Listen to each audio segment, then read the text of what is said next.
Bonjour à toutes et tous, bienvenue pour ce nouveau tutoriel de physique sur l'effet Magnus, autour de l'effet Magnus et donc de l'effet Venturi. Vous avez toute la playlist au niveau des numéros 70 pour tout ce qui est hydrostatique et hydrodynamique. Effet Magnus, effet Venturi, plus spécialement destiné donc aux élèves de terminale spécialité. Alors, on va traiter cet effet Magnus dans deux cas particuliers, qui est le coup lifté avec une balle de tennis et le vol d'une balle de golf. Pour les non-initiés, un coup lifté au tennis, c'est quand on recouvre la balle avec la raquette, on va brosser la balle par le dessus. De ce fait, on va imprimer à la balle une rotation sur elle-même. Donc si j'envoie la balle de la droite vers la gauche, dans cette direction-là, en fait, le vol de la balle va tourner sur elle-même comme ceci. Du fait de la rotation de la balle sur elle-même, quand elle va rencontrer l'air lors de son vol, on va voir apparaître des différences de vitesse au niveau des points A et des points B.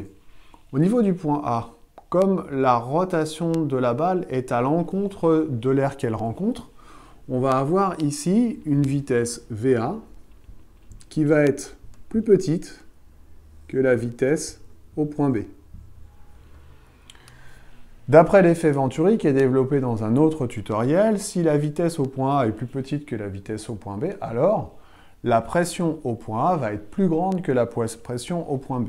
Si la vitesse VA est plus petite qu'au point B, la pression au point A est supérieure à la pression au point B. Ce qui va engendrer donc une dépression au niveau du point B. Qui dit dépression dit aspiration.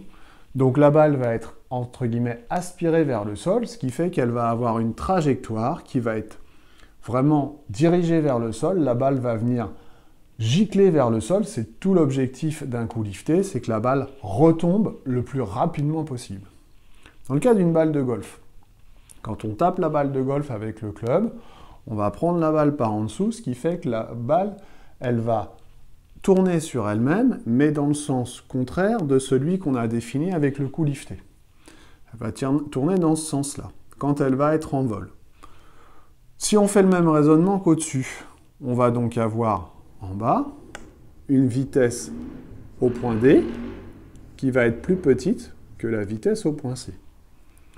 Si la vitesse au point C est plus grande que la vitesse au point D, ça veut dire que la pression au point C va être plus petite que la pression au point D. Cette fois, la dépression va être autour du point C, ce qui fait que la balle de golf va plutôt être aspirée vers le haut, ce qui va lui conférer une trajectoire qui va être beaucoup plus importante, beaucoup plus haute, beaucoup plus vers le vol de la balle. Ici, on va avoir envie de faire gicler la balle vers le sol, de faire en sorte que la balle de tennis retombe sur le sol le plus rapidement possible.